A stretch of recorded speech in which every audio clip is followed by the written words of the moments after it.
I'm a huge X-Men fan. I grew up knowing the comics and loving the world and, of course, the movies. So I was really excited that they were bringing in the Apocalypse storyline and also Psylocke, because she has always been one of my favorite X-Men characters.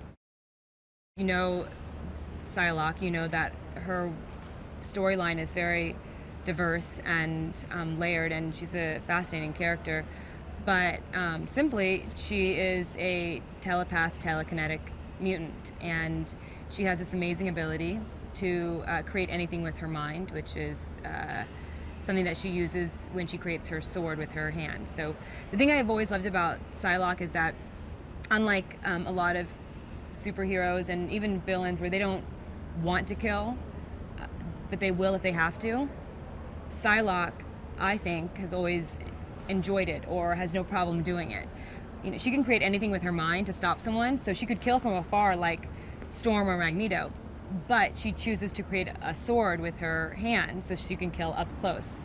That's a very intimate way to kill someone, and that's why Psylocke has always been one of the fiercest superheroes out there and fiercest in the X-Men universe, because she's very lethal. She's an amazing fighter. She's got, ninja assassin skills, and she's not afraid to get her hands dirty. Apocalypse is collecting his 4 horsemen, myself being one of them, and Apocalypse has a mission, and that is to eradicate the Earth of X-mutants or non-mutants. The 4 horsemen are Magneto, Angel, Storm, and myself. And Apocalypse needs the 4 horsemen the same way that the 4 horsemen, were used in the biblical sense. And if Apocalypse is the Godfather, then we're the capos. So that's kind of the I think the easiest way to explain it. But he needs us to do his bidding. Charles has the strongest power, which is, he can get into people's minds. And Apocalypse wants that. And it's very simple. I would want it as well. I started training. I've never done sword work before.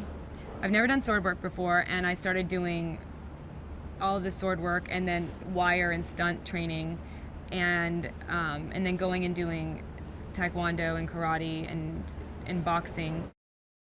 When we started doing the costume for Psylocke, we didn't have much time before shooting.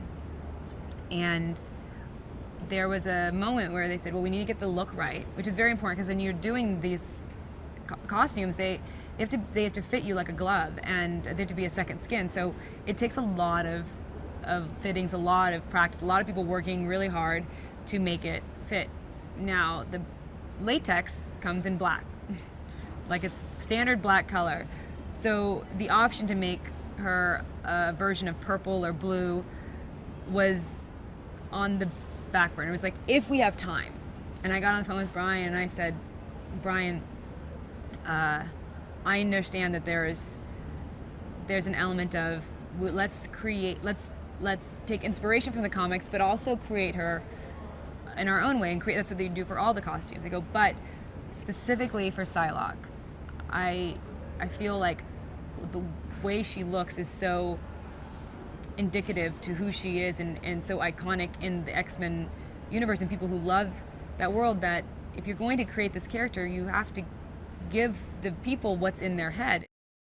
Simon Kinberg is the man. He's so clever, and he's so smart, and he's such a good guy.